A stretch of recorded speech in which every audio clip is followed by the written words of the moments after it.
Hola a todos y a todas.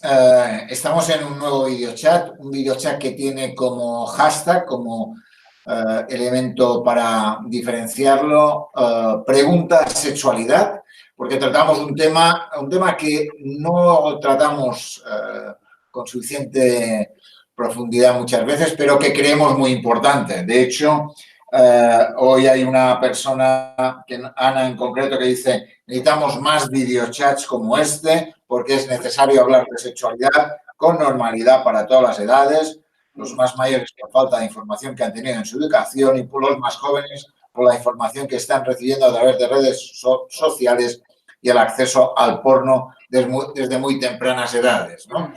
Por tanto, haciendo caso a Ana, probablemente tendremos que hacer más videochats de sexualidad. Muy bien. Y en este caso tenemos hoy una colaboradora de la Escuela de Pacientes, una sexóloga, es la persona que lleva la consulta de salud sexual del Hospital Reina Sofía, y es un placer estar con ella hoy en este videochat, que tiene además a Manuela López Doblas, que es cordobesa y granadina también, aquí con nosotros tuiteando este videochat. Pues muchas gracias. Para mí también un placer estar hoy en este videochat y poder contar y hablar y abordar la sexualidad, que ya es hora. Bien, pues hay una primera cuestión que normalmente las preguntas que nos han llegado van ligados a diferentes patologías, y hay una primera que dice, es Joaquín Pavón, que es neuropsicólogo de una asociación de daño cerebral adquirido de Granada. Dice que normalmente en el trabajo como neuropsicólogo se encuentra muchas veces que el tema de la sexualidad es un tabú. Sí. Dice, desde el entorno familiar se devalúan los derechos, se infantilizan algunas conductas y se les niega la sexualidad. Incluso a la hora de la intervención terapéutica normalmente es un hándicap para los profesionales, ¿no? Entonces, te querían preguntar sobre cómo afrontar esta temática con las familias, que muchas veces es la barrera para poder trabajar, en este caso, la sexualidad de estos pacientes con daño cerebral adquirido, ¿no? ¿Qué les podrías decir? Como primeras ideas. A ver, voy a hacer una pequeña introducción que igual va a valer para otras cuestiones, y es que la sexualidad no es igual a coito y a la genitalidad. La sexualidad es mucho más amplia y no podemos deshacernos de ella porque tengamos una edad, una patología, un tratamiento, unas condiciones físicas o psicológicas. La sexualidad es un hecho desde que nacemos hasta el final. Entonces, claro, como no partimos de ese marco teórico, de esa idea, pues se piensa que una persona con dificultades físicas o intelectuales, o las dos cosas, pues directamente se le niega y se le infantiliza, como se le niega también a un niño, que tampoco debería negársele. A las familias, pues invitarle a que reconozcan que esa persona que es diferente no carece de sexualidad. Y entonces la intimidad hay que facilitársela, reconocer ese derecho y, por supuesto, abordarlo, no negarlo. Es que está ahí, o sea, si se hace, si se niega, se ningunea, no se mira esa posibilidad. Bueno, esa posibilidad no, ese hecho, pues se está haciendo una dejación, o sea, simplemente. Y, por tanto, para ti la clave es decir, las personas, la familia, ante esta situación tiene que vivirlo más como una situación de normalidad, no como una situación... Claro, es una normalidad, por supuesto, con unos condicionamientos, una erótica y unas conductas diferentes. Bueno, pero es que todos somos diferentes. Más diferentes, sí, pero no ausentes. O sea, tiene que haber un reconocimiento.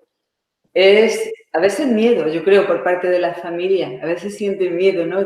Porque no conocemos, no hemos recibido una educación sexual, ¿no? Desde pequeños todavía hay una gran carencia en eso, y muchas veces porque no se sabe, ¿no?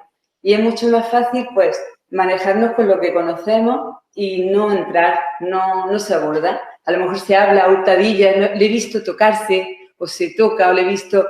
pero no se expresa explícitamente, se tiene miedo. Claro. Y en ese sentido, Joaquín nos plantea educación sexual y discapacidad, ¿no? En ese sentido. Claro. ¿Cómo trabajar la inclusión de la educación sexual en la discapacidad como un elemento Pues, vamos, para evitar estigmas, ¿no? Yo he trabajado en colegio, en primaria, con niños muy pequeños y se cuenta, por supuesto, con la familia para normalizar, casa, fuera, a lo mejor desde, no sé, podría ser trabajar con grupos de familiares y abordar la sexualidad de estas personas con las familias. Desde luego va a ser cada situación diferente, pero sí que tengan unos conocimientos generales y básicos para que por lo menos tenga cabida y que se tenga en cuenta. El trabajo con los familiares sería una idea y con las personas con discapacidad cada situación va a ser diferente, repito, pero si está en un ámbito asociativo, se puede abordar igual que se aborda el tema de la movilidad, recursos de todo tipo, alimentación, nutrición, ¿no? Pues la sexualidad que es una dimensión más del ser humano, ¿de quiénes? De todos y de todas. Y eso es lo que tiene, que esté presente y que exista, que no se ningune. Vamos, yo pienso que podría ayudar. Sin duda, sin duda. Después de esta primera pregunta que va un poco ligado a una patología como es el daño cerebral adquirido, tenemos otras preguntas y también a la discapacidad relacionadas con algunas otras enfermedades, ¿no? Ajá. Hay una persona que dice que ha tenido un infarto de miocardio y plantea qué cuidados debe tener y si puede tener relaciones sexuales sin problema. Vale. El infarto, no todos los infartos, no todas las situaciones son iguales. Vamos a generalizar mucho. Trabajo aquí en el hospital con grupos de pacientes en rehabilitación cardíaca. Son personas grandes infartados, incluso trasplantados de corazón. ¿La sexualidad desaparece en este caso? No. Cada situación y sus tratamientos de cada paciente va a condicionar que pueda utilizar una herramienta u otra o que tenga una tolerancia al esfuerzo determinada. Se habla en sexología si un paciente cardíaco es capaz de no presentar disnea o dolor precordial subiendo 2 tramos de escalera sin descansillo de un tirón, pues eso ya va a ser, ya va a tolerar una experiencia sexual o erótica, ¿vale? Hablamos de, no sé si estamos muy centrados en el coito, lo sexual, hay un beso que pueden hacerlo siempre, un abrazo, un montón de historias, pero si estamos hablando de... Acaricia, ¿no? Caricias, hay juegos, hay un montón de historias. Bueno, puede ser que la movilidad quede, la tolerancia al esfuerzo quede reducida, pero que puedan mantener una experiencia sexual con respuesta completa. Me refiero al orgasmo. La excitación va a tener un gasto cardíaco, no hablo de cifras porque hay pacientes que con 130 pulsaciones pues lo toleran y bueno, no hay ningún problema, y otros porque sus cardiólogos le dicen no pasar. Entonces, no voy a dar cifras, ¿vale? Va a ser una situación, luego cada situación es individual. Se puede hacer esta pregunta a su cardiólogo respectivo. Es curioso que a veces me preguntan, perdona que yo me enrollo un poco por ahí antes, porque les da vergüenza, a ver qué va a pensar el cardiólogo. A ver, que por poco se muere y ahora está preguntando por el sexo. Y entonces la mujer nené, por eso no se pregunta, casi siempre son hombres mayoritariamente los pacientes cardíacos. Entonces no pregunta. Muchos profesionales, pues no, por no a ver si le van a preguntar algo que no sabe, tampoco indaga. Bueno, que lo digan, que yo desde aquí aconsejo que los pacientes que se atrevan, porque nuestros cardiólogos, de hecho yo estoy en ese grupo porque mis cardiólogos y todos los profesionales que lo atienden han visto a bien que yo esté y ahí estoy. Bueno, siguiendo por lo que me has preguntado. La tolerancia es importante. Se le da mucha importancia al gasto cardíaco durante el coito, el orgasmo y todo eso. No es tan grave. Es un poco más, bueno, yo esto lo digo un poco chistosa, pero es verdad que la ansiedad que produce una relación fuera de la habitual, pues puede conllevar un gasto mayor y que hay formas de exponerse a esa situación para perder el miedo progresiva. No es lo mismo el gasto en la excitación, no es lo mismo a solas que con la pareja, ¿vale?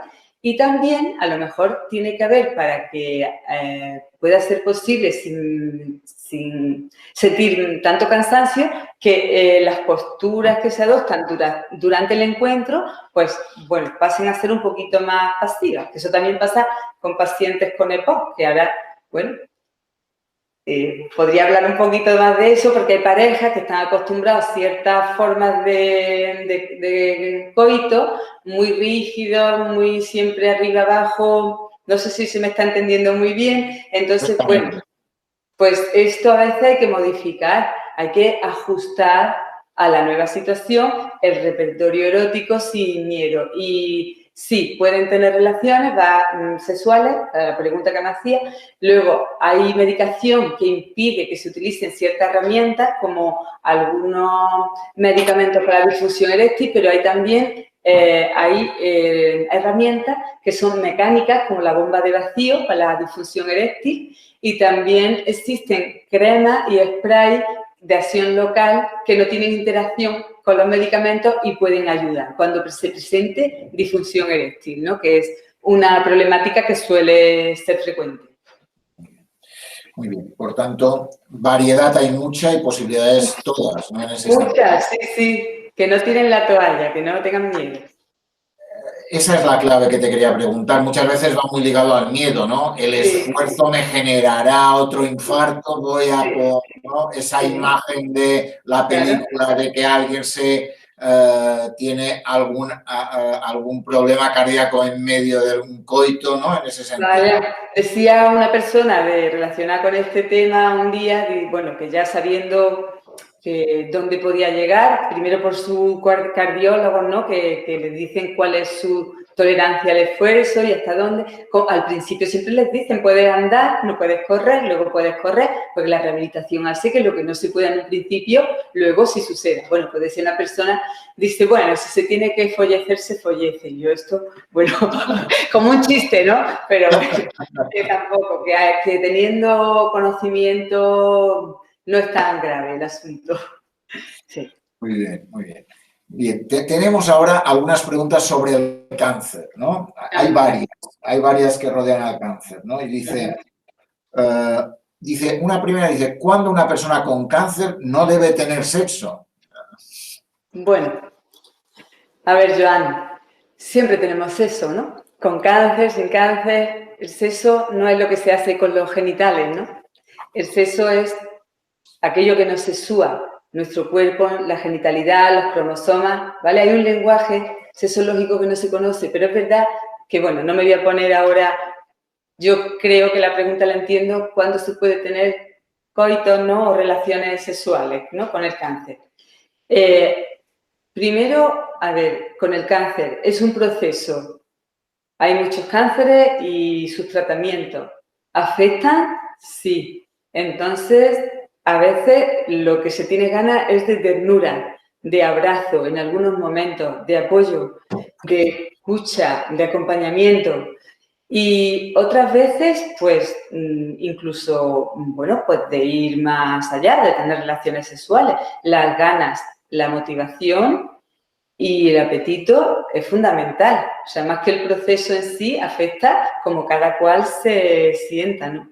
Generalmente, en el momento del diagnóstico, el impacto es un momento que suele situarle, bueno, hay quien le gusta sentir más cerca a las personas, pero hay otras personas pues, que se limitan y dejan aparcado el tema, ¿no? Luego, los tratamientos, hay tratamientos que afectan físicamente, bueno, a la libido también, incluso a los tejidos, a las mucosas, en el caso de las mujeres, las mucosas vaginales, en algunos cánceres. Y no desaparece, va a depender más de la persona, de las ganas que tenga y de la relación de pareja y de la apetencia. Bueno, y el sexo con una misma o con uno mismo, que siempre se está hablando del sexo con alguien, ¿no? Claro.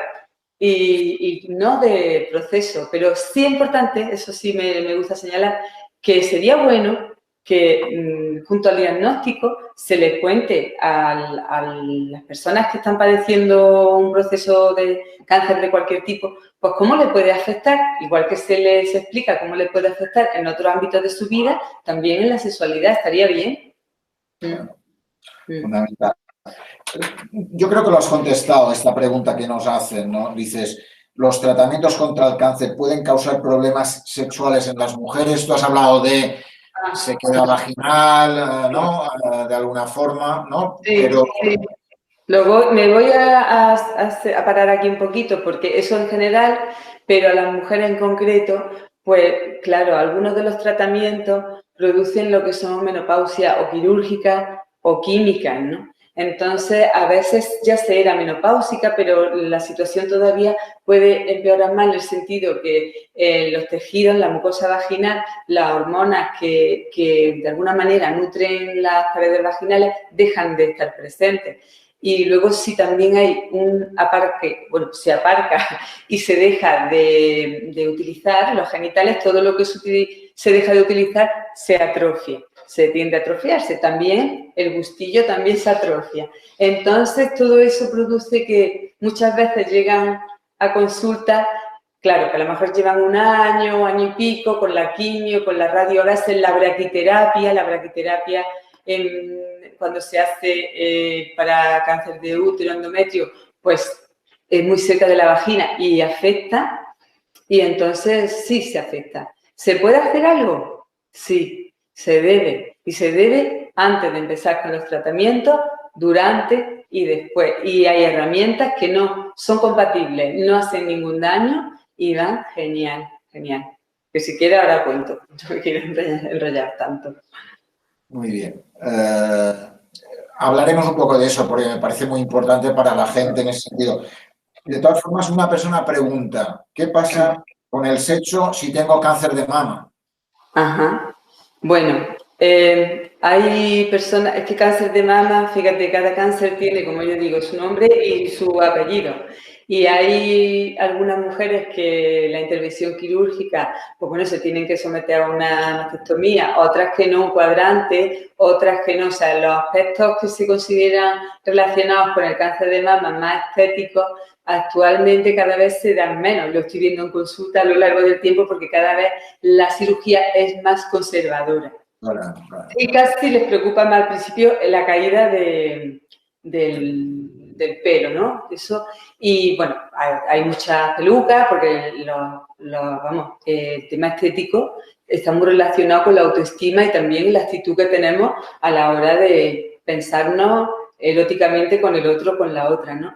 Bueno, que yo le diría que a esas personas con cáncer de mama, pues va a tener su momento cada persona particular que habría que abordarlo, pero en términos generales, que se cuide y que no solamente cuide su cuerpo, la piel del resto del cuerpo, sino también los genitales, la vagina. Hay hidratantes externos, hay hidratantes internos, con probióticos, con prebióticos, productos con tocoferol que mantienen las mejores condiciones, que además, bueno, pues haya una prevención de la atrofia, ¿no? Pues como se previene, pues introduciendo algún masajeador o su propio dedo a la hora de poner esos hidratantes o manteniendo relaciones si se desean para evitar esa atrofia. No es incompatible el cáncer de mama con la sexualidad, eso en general. Y además hay ya herramientas, muchas,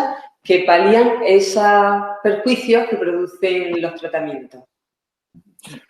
¿Y alguna cuestión de pérdida de estimulación alrededor de los pechos como un elemento dentro de la erótica entre personas? Sí, esto sí lo expresan. De hecho, cuando hay una cirugía un poco más amplia, pues incluso han expresado en consulta que tienen el pezón que ya no hay, lo sienten. Es curioso porque se ha oído hablar mucho del miembro fantasma relacionado con un miembro, ¿no?, inferior o superior. Pues en este caso se siente. Hay mujeres que ya vamos, cuando nos pasa algo ya teníamos una sexualidad y un cuerpo y unas sensaciones, ¿no? Cuando ocurre, pues bueno, puede cambiar esto, pero hay mujeres, por ejemplo, que han sentido siempre mucho placer con la estimulación de su pecho. Estas lo van a echar mucho más de menos de aquellas que no han experimentado con esto o no ha sido tan placentero, ¿no? Eso lo veo en consulta, ¿no? Algunas rechazan... un poco a la historia sexual de cada uno también, ¿no? Claro, hay un antecedente, como dice Cabello, hay que tener en cuenta al abordar cada caso siempre los antecedentes, los precipitantes y los factores mantenedores. Y esto va a ocurrir en cualquier persona. Sí, no podemos negar que hay repercusión, esto nunca, ¿no? Pero ¿se ha terminado? No. Es verdad que ahora a lo mejor este pezón, esos pezones no se notan o se notan de otra manera, incluso el tacto con las cicatrices es desagradable, a veces no se quiere mostrar y esto es una realidad y hay que abordarlo, hay que afrontarlo, hay ayuda psicológica, hay, bueno, pues que hay que abordarlo, o sea, no se puede negar que sí.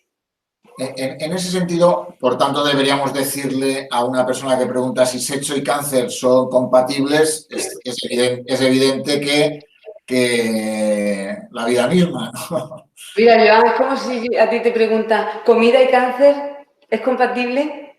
La alimentación y el cáncer, ¿no? Vamos a decir, la sexualidad, la alimentación, la nutrición, ¿es compatible? Claro, hay días que no tendrás ganas de comer y además a lo mejor deberás comer ciertas cosas porque con la quimio, el vinagre, bueno, hay ciertos alimentos, pues esto igual pasa. Lo que ocurre es que la sexualidad no está normalizada, no está integrada en los cuidados. En los cuidados, ni profesionalmente, es verdad, yo desde aquí hago un poco de hincapié en esto y es injusto porque muchas veces lo que dejamos, bueno, es una carencia de información y dejamos de dar herramientas que son necesarias y que van a repercutir si no se utilizan posteriormente.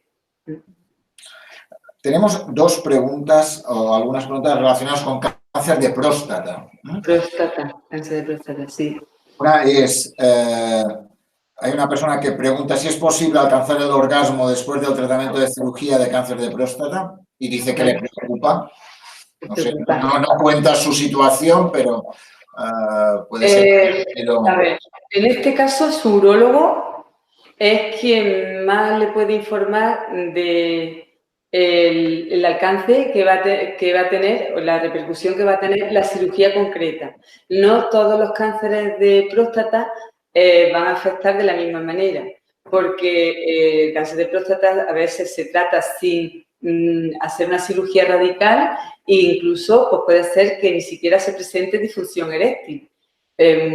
Como el 50%, para que os hagáis una idea, de los hombres con cáncer de próstata van a presentar disfunción eréctil y el 50% no, pero no se puede decir a ti te toca o no, no. Hay cirugías que son mucho más radicales y ya se sabe que no va a haber próstata y no va a haber erección y eso lo saben los urólogos. O sea, esa pregunta...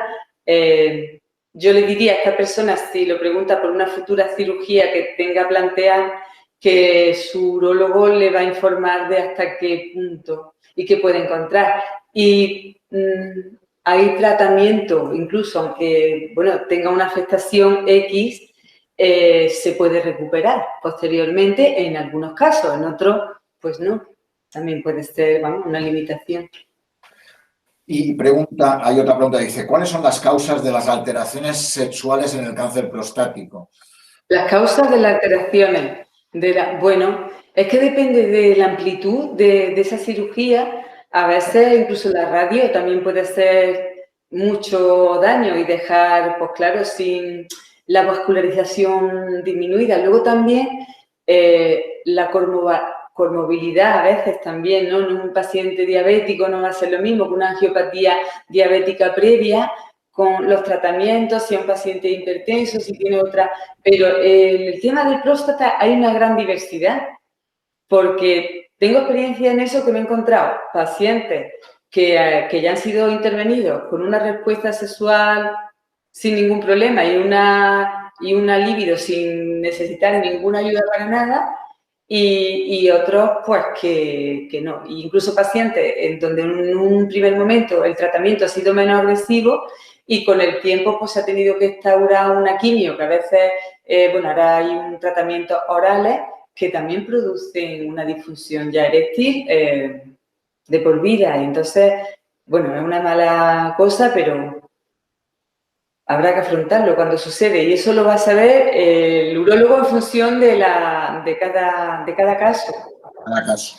Pero... Por tanto, pregunta hacer al urólogo cómo va a afectar a mi sexualidad la intervención que me van a hacer debido al cáncer de próstata, ¿no? Y vamos, lo hay, además actualmente hay incluso urólogos que son además andrólogos y luego pueden hasta tratar y dar herramientas para ayudar en ese sentido, ¿no? Si la afectación es un poco mayor y habrá que aceptar, pues como, no sé, que a veces nos toca, ¿no? Y tenemos que aceptar los límites, ¿no? Yo lo que invitaría a estas personas, pues que reconozcan y afronten un duelo, es una pérdida. Porque cuando te lo pasas tan bien con tu cuerpo, pues eso no es alegremente lo he perdido. Eso da mucha rabia. Entonces hay un duelo. Habrá que afrontar ese duelo, ver qué no puedo hacer, cuál es mi límite, pero qué sí puedo hacer. Mi sexualidad, no, si no estoy tan genitalizado, tan coitocéntrico, mi sexualidad no ha desaparecido. Explorar otra erótica, ¿no? Más relacionada con la piel y con el resto de los sentidos. Igual que cuando algunas personas, pues con algunos problemas, pues se le anula la vista, a otros sentidos se desarrollan otros, ¿no? Pues a lo mejor, bueno, habrá que adaptarse, ¿no? De alguna forma, lo que planteas es romper esa idea de la genitalidad, en ese sentido de que si no hay un coito, no hay una relación sexual, y cuando la sexualidad es mucho más amplia y mucho más diversa y mucho más rica en ese sentido. Sí, mira, una frase que yo la digo porque es una constante en consulta, ¿no? Cuando llegan algunas mujeres, por ejemplo, y dicen, Carmen, bueno, vengo porque no tengo ganas de nada, me duele, estoy muy seca y tengo al pobre, siempre hay un pobre, esperando porque, claro, de pronto estoy seca. ¿Qué tiene seca? Su vagina, ¿no? Y está relacionada con el coito. El dolor es cuando ellas, pues, a veces toleran la penetración por miedo a la pérdida del otro, porque ellas se ponen muy insistentes para que no se enfaden. Yo esto, de verdad, si me oye alguien, que esto no lo hagan. 0% tolerancia al dolor, porque el dolor afianza que siga doliendo y provoca lo que se llama en nuestro ámbito un vaginismo secundario, una contracción ya involuntaria por miedo. Bueno, a lo que iba. Ya no, la vagina no se puede, ya no se hace nada. Sí, estamos muy centrados en el coito y la genitalidad. Mucho. Tiene, bueno, su porqué también, porque es gustoso, es placentero cuando lo es, pero no sé, nos hemos focalizado demasiado y no hemos explorado otras posibilidades muchas veces. Hay una pregunta ligada a eso sobre la disfunción eréctil. Tú has hablado antes un poquito, cuando hablábamos de los pacientes cardíacos, has dicho puede haber algún problema ligado a eso de generar una disfunción eréctil, ¿no? Cuéntanos cuenta un poco alrededor de ese tema, porque es una pregunta que nos hacen. De alguna forma lo plantean por el tema, entiendo yo, del cáncer de próstata, pero no lo sé, lo plantean así abiertamente. En general, es que, claro, con algunos tratamientos incompatibles, si se sufre una disfunción eréctil por el proceso que sea y además por el tratamiento, pues entonces muchas veces si no me puedo tomar lo más conocido, pues el sildenafilo, tadalafilo, vardenafilo, todos estos productos, que no digo el nombre comercial, pero sí el principio activo, a veces son incompatibles con algunos tratamientos, ¿no? Entonces, pues, ¿qué puedo hacer? Hay otros como la onda de choque, eso en el ámbito público todavía no aquí, pero sí algunos urólogos en sus consultas lo utilizan, que puede ser una un tratamiento que pueden utilizar pacientes que toman otros productos. También, pues, el alprostadilo, por ejemplo, que es un vasodilatador y que se utiliza, yo no sé si has oído hablar de Cabergé, es una inyección intracavernosa que se inyecta. Esto suena como muy malo, muy peligroso, y hay algunos hombres que no se atreven a pincharse o que sus parejas le ayuden con esto. La aguja muy pequeña y en la práctica real no es doloroso, ¿vale? Y entonces es una inyección intracavernosa que lo que hace es una vasodilatación sí o sí. Fíjate qué curioso, con el resto de los inhibidores de la 5-alfa reductasa tiene que haber una motivación y deseo,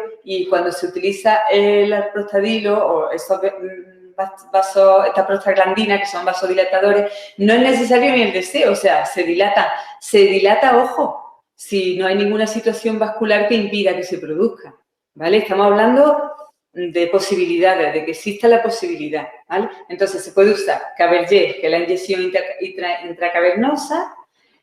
También existe un mousse que se pone intrauretral. Esto también da un poco de miedo, meterse una cosita por la uretra. Hay una cremita que no hay que entrar, como el mousse que se pone en el glande, una gotita, para que hasta que se absorbe después de un tiempo, pues puede haber una respuesta. Siempre va a depender de lo que tengamos previamente, antecedentes, precipitantes, mantenedores. Y, bueno, pues todo, también la bomba de vacío, antes la he mencionado, es un artilugio que, bueno, aquí no tengo presentación ahora mismo, pero a veces la llevo a mis intervenciones con pacientes.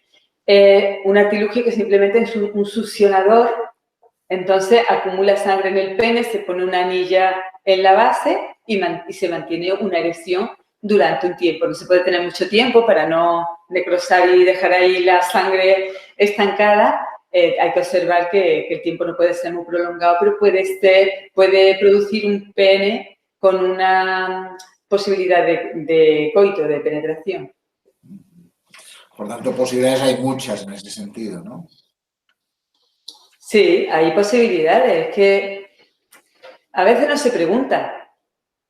A veces no se sabe o se tira la toalla, claro. La autoestima baja mucho en muchas personas con estos diagnósticos, porque ahora ya, y más si piensas que tú eres un hombre porque tienes lesiones y si no, yo ya no soy nada, ¿no? Como dicen algunos, yo no estoy para nada. Bueno, no quiero decir groserías, pero bueno. Que hay unas partes del cuerpo y la sexualidad no se acaba, pero sí que no.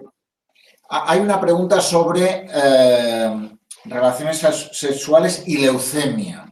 Ajá.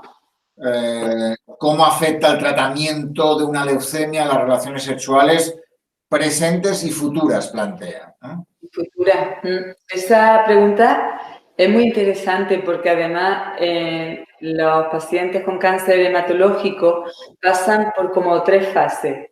Una previa muy importante de preparación, luego a lo mejor si necesitan un trasplante o algo, una en la que van a estar en cabina aislados y una posterior en la que van a tener una baja de defensa muy grande, en la que se va a condicionar mucho la interacción e incluso el contacto.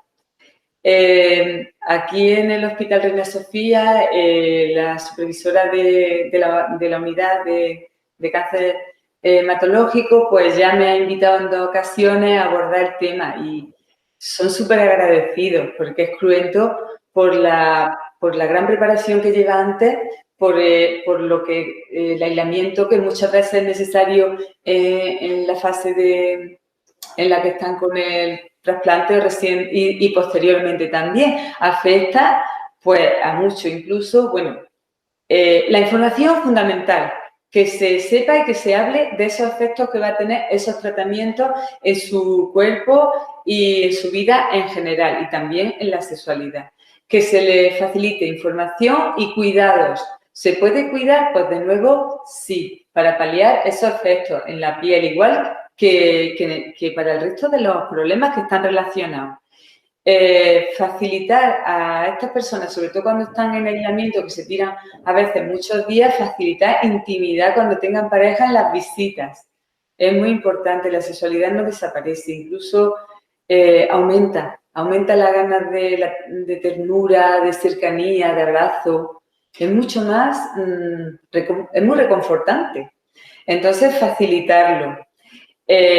Hablar de ello, hablar de sus miedos, porque los tienen. Miedo a la pérdida, que la pareja, por este motivo, no continúe con ello o con ella. Expresar miedo. Sí, pues vamos, para no alargarme más, porque fundamentalmente, Joan. Y hay una pregunta, vuelve a ser alrededor del cáncer, y es dice, ¿es seguro tener relaciones sexuales con mi marido mientras recibo quimioterapia? Quimioterapia, vale. Parece que la hace una mujer, ¿no? Porque, bueno, una mujer con vulva. Hay mucha diversidad y hay que especificar. A ver, sí, no hay ningún problema. Simplemente que a ella le apetezca, claro. Porque no pasa nada con la quimio. De hecho, fíjate, tuve una consulta de ese tipo. Una señora que estaba con su quimio, con cáncer, en este caso era cáncer de útero. Le habían hecho una histerectomía, doble anesectomía, sí. Y venía cuando, bueno, recojo un poco para saber cuál era la demanda, pues exploro su respuesta sexual, vamos, si hay excitación, si hay deseo, si hay orgasmo, cómo está la relación de pareja, y está todo perfecto, 63 años, y bueno, la consulta era que mantenía sexo oral con su pareja y quería saber si podía, cómo contaminar, ¿no?, a su pareja. Y bueno, pues no hay ningún problema, simplemente que tenga ganas y que le apetezca y que no haya dolor, como comentaba antes, y nada más, no hay ningún problema. Hay una pregunta ligada a eso, y es, ¿quienes se someten a quimioterapia o radioterapia necesitan más tiempo para estimularse y alcanzar su orgasmo? Pues también me encanta esa pregunta, porque sí se hace un poco más lenta la respuesta en general. Hace falta más lo que se le llama al juego previo. A mí no me gusta hablar de eso de lo previo, porque lo previo parece como un guión ya establecido. Previo, lo que es previo y la meta. Y la meta también súper establecida. Y estamos con el mismo lenguaje y la manera de contestar. Si yo le sigo el rollo a alguien que hace esa pregunta, estoy reforzando ese pensamiento. Entonces, sí, el impulso puede presentarse menos frecuente, con menos frecuencia, por esa repercusión del tratamiento, por la situación en sí. Sí, puede suceder. Puede ser que el cuerpo reaccione de una manera más lenta. Pues sí, porque los aspectos físicos pues están diferentes, están o no están. Puede ser que sea necesario un encuentro donde el imperativo del coito pues no sea el centro de ese encuentro. O sea, me refiero que se disfrute más. A veces las personas que he atendido, voy a decir mis pacientes, bueno, nadie es mío, pero yo les llamo mía, dicen que la sexualidad, después de cambiar lo que hacían y cómo lo hacían, ¿no?, y el guión tan corto y tan absurdo, muy pornográfico también, de, no sé, a ver, voy a decirlo, ¿vale? Pues teta, culo, meto, algo así, pues ya al ampliar un poco ese repertorio erótico han descubierto otra sexualidad que antes no tenían. O sea, que de pronto expresan que ahora es mejor. Ahora es mejor porque no hay culpables, ¿vale? Aquí no hay culpables, somos, pues bueno, hemos tenido la educación que hemos tenido, muy centrada en lo genital, en el coito, se ha castigado o se ha valorado, pero siempre lo mismo. El resto ha sido periférico, ha sido el juego, lo previo, ¿vale? Cuando se experimenta y se descubre, se descubren otras cosas que no se sabían y que pueden ser muy placenteras. Y a veces pues mejora mucho, cambia mucho el juego. Muy bien. Y hay una persona que pregunta por qué sucede con mi sexualidad con un diagnóstico de cáncer de testículos. Vaya. A ver, de cáncer de testículo, la gónada, no el pene, va a depender también del alcance del cáncer, de la cirugía, del tratamiento, de lo que se afecte la vascularización de la zona. No tiene por qué, de hecho conozco casos. Y no tiene por qué, ¿a qué me refiero? No tiene por qué afectarse la respuesta sexual, no tiene.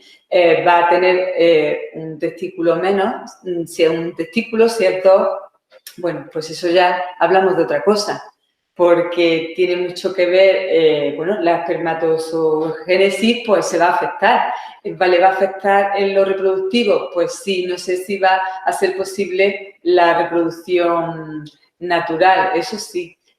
Claro, has dicho de testículos, yo he pensado no sé por qué en uno, pero sí, también puede ser que afecte a los dos. Va a depender del alcance, de los tratamientos. No tiene por qué. También el grado de tumor. Claro. Cada caso va a parecer un poco parecido a lo de la próstata. Sí, perdona. Te decía, todo depende de lo que afecte la zona, ¿no? En ese sentido, hasta qué punto están afectados solo el testículo, si afecta a la zona perineal, a la zona del pene, ¿no? Y otras. Sí, y hay mucha diversidad también en esto. Yo, claro, lamento no ser específica, tampoco esa persona, su urólogo en este caso también va a darle la mejor respuesta.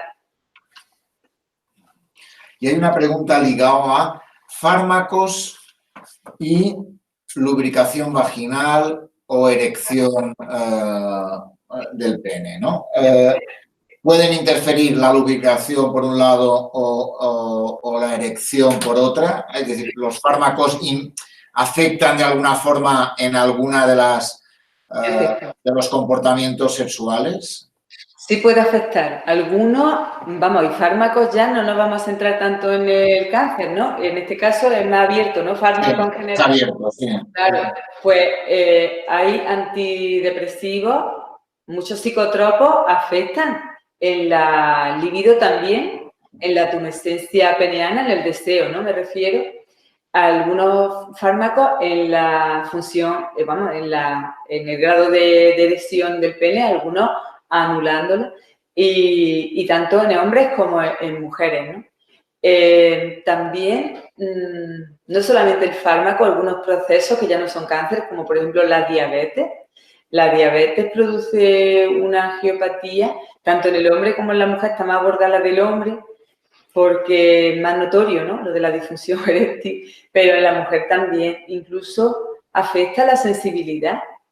Igual que una mujer o un hombre, una persona que esté en una mesa camilla con un brasero y sea capaz de quemarse un dedo siendo diabético o diabética sin darse cuenta porque la sensibilidad está disminuida, también a veces lo está en otros lugares, puede ser en sus genitales, ¿no?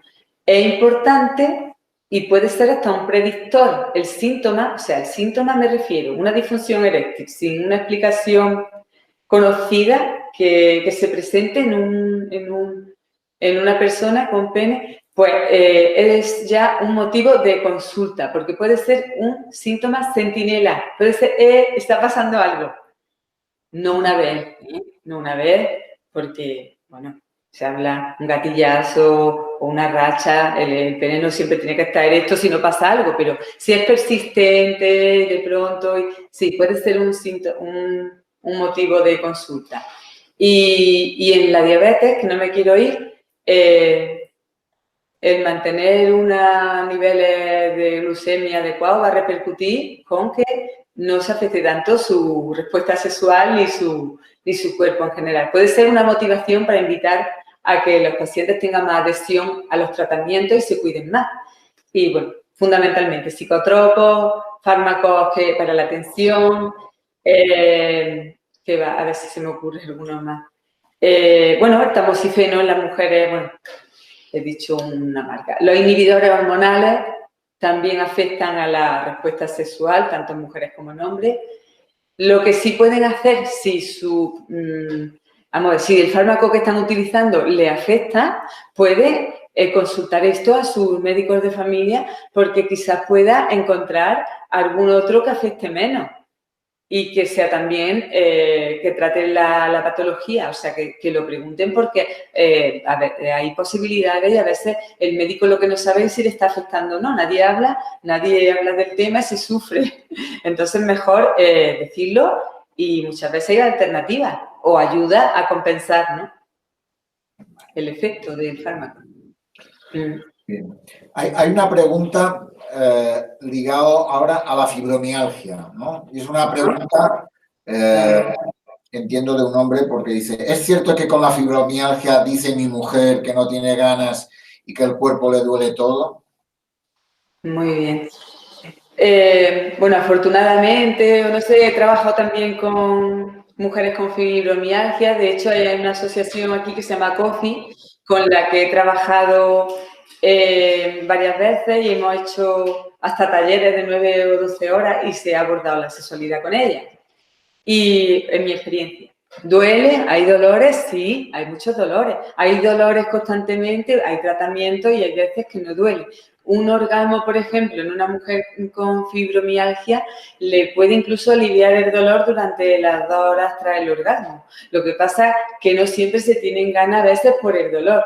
Hay que buscar el momento, ¿vale? Nos estamos centrando mucho otra vez en la respuesta sexual con orgasmo, que hay otras cosas. Ellas se quejan de que muchas veces, ellas, porque la mayoría son mujeres, las que padecen fibromialgia. Hay algún hombre, pero muy poco. Y ellas, la queja es que no se las comprende, ¿no? Que necesitan más mimos, reclaman mimos.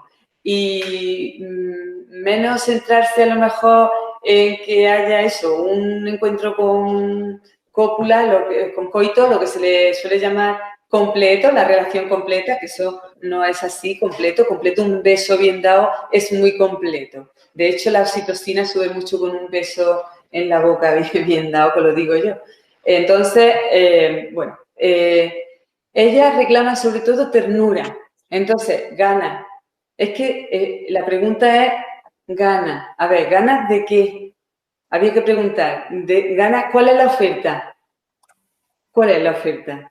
Porque yo tengo ganas de pasarlo bien y casi siempre, a veces, pues bueno, de estar tranquila, ¿no? Pero cuando es bueno, lo que sentimos, lo que experimentamos, generalmente buscamos repetirlo, ¿no? Si lo que nos ocurre es doloroso o, bueno, no nos gusta, pues entonces uno no tiene ganas de meter unos dedos en un enchufe que te van a dar calambre. Yo es que no tengo ganas, yo es que debería de no meterlos más si estoy psiquiátricamente sana, ¿no? No sé si se me entiende. Sí, perfectamente. De todas formas, yo creo que en la pregunta también hay un cierto estigma de dos cosas, una es la fibromialgia y otra de la mujer. Digo, porque dice, es cierto, la fibromialgia, dice mi mujer, que no tiene ganas. De alguna forma hay que entender que las ganas son muy diversas y la oferta también, como decías tú, también hay que tenerla en cuenta, ¿no? Que se ofrecen. A lo mejor empezar por un buen masajito de pies, ¿no? Sin intención, no previo, sino por sí mismo, ¿no? Un encuentro diferente, ¿no? A ver, y bueno, la seducción, que no quiero que se me olvide, es muy importante, porque la seducción parece que ya es tu mujer y ya está, ya es tuya, ¿no? Y la mujer se motiva mucho cuando el macho la seduce y viceversa, ¿vale? Pero vamos a contestar un poco a la pregunta. Bueno, ¿cómo seduce un macho? Pues, bueno, los olores, lo que habla, el tacto, los regalitos, ¿no? Si nos vamos a la pradera, la hembra en la pradera y el macho, ¿no? La hembra elige a aquel que le provee,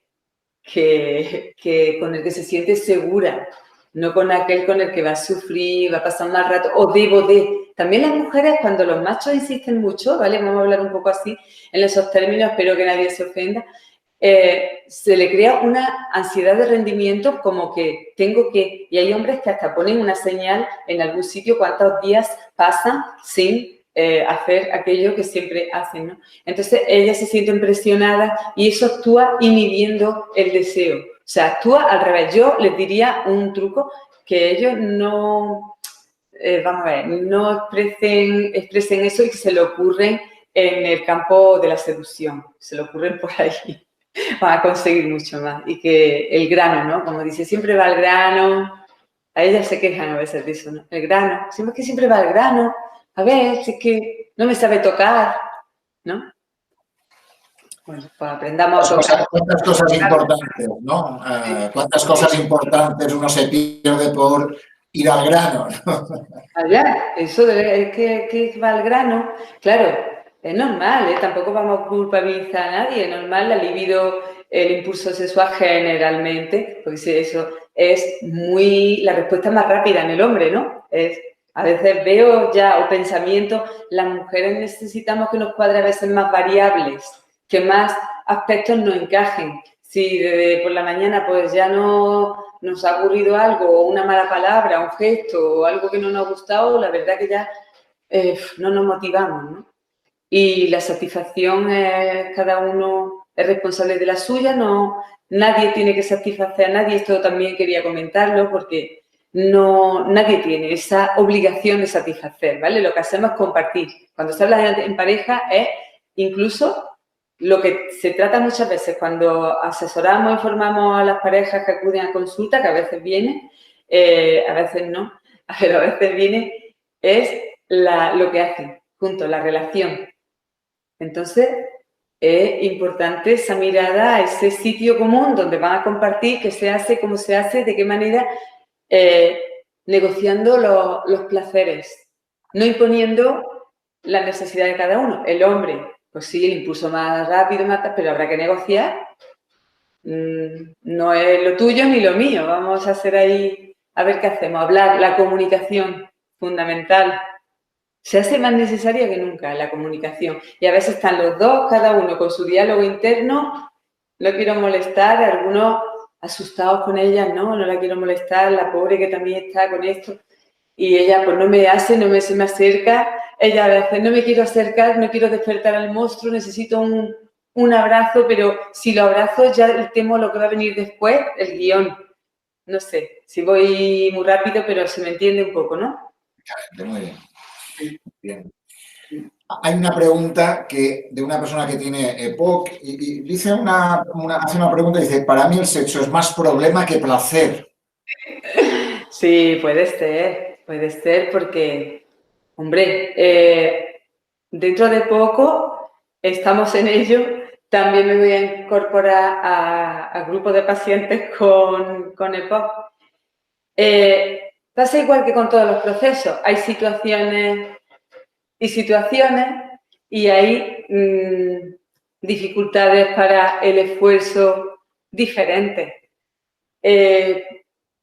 La adaptación a lo que sí hay. Vamos a fijarnos en qué es lo que tenemos, que sí podemos, y si, por ejemplo, en las conductas que se tienen en pareja hace falta pasar a ser más pasivo. Vamos a ver, hablo yo hipotéticamente, que no sé exactamente la persona que pregunta, pero pues bueno, pues de pronto pues ser más pasivo en el repertorio erótico, pasivo en moverse menos, no en no estar ahí, no ser consciente, no decir, no comunicarse, no, ¿vale? Me refiero pues, a lo mejor en su capacidad de movimiento. Cuando no se puede, porque no se puede de ninguna manera, pues bueno, habrá que afrontar la realidad, ¿no? Pero he hablado con muchos pacientes con EPOC, incluso con personas con una capacidad pulmonar muy pequeña, vamos, pero pequeñísima. Y hasta yo misma me he sorprendido de lo que es posible. Si no se tiene esa mirada tan reducida respecto a lo que podemos con nuestro cuerpo.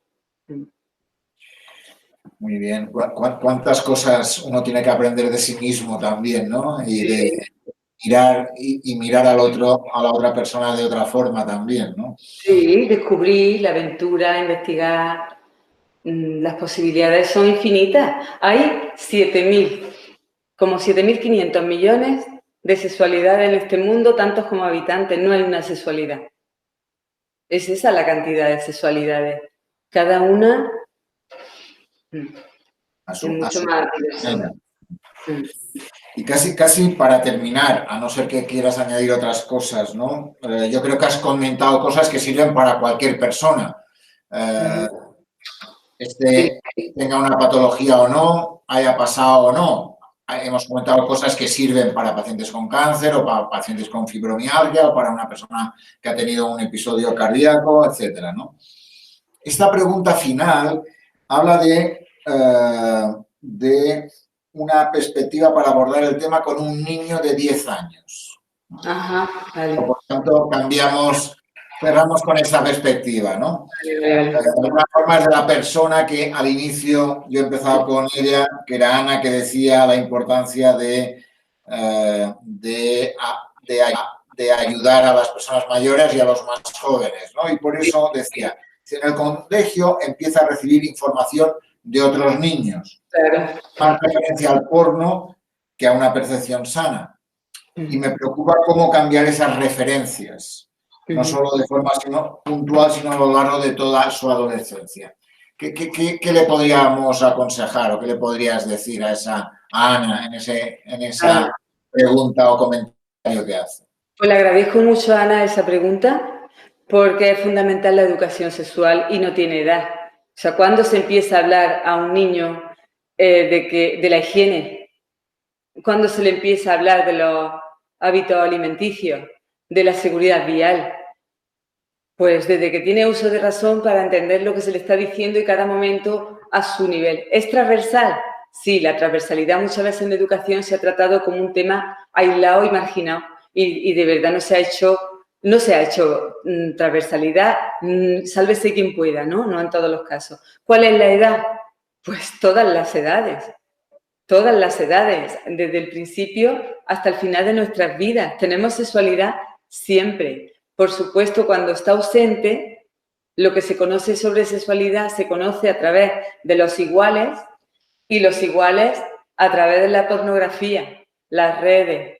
Sí, eso se está convirtiendo en un modelo. Yo les digo a veces cuando hablo con personas más jóvenes, adolescentes y más jóvenes, les digo, a ver, ¿tú cuando vas a ver la Guerra de las Galaxias, tú sales creyendo que te va a encontrar Lord Vader por ahí?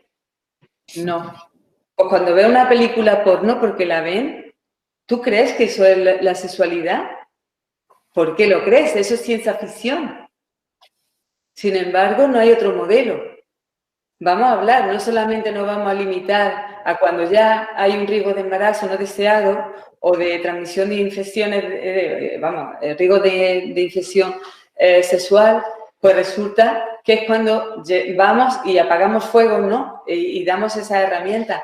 Y no se habla de emociones, de ideas, del cuerpo, de respuestas, de sexualidades, de intercambio, de pareja, de repertorio. No se habla de eso. Simplemente no se habla. Nunca.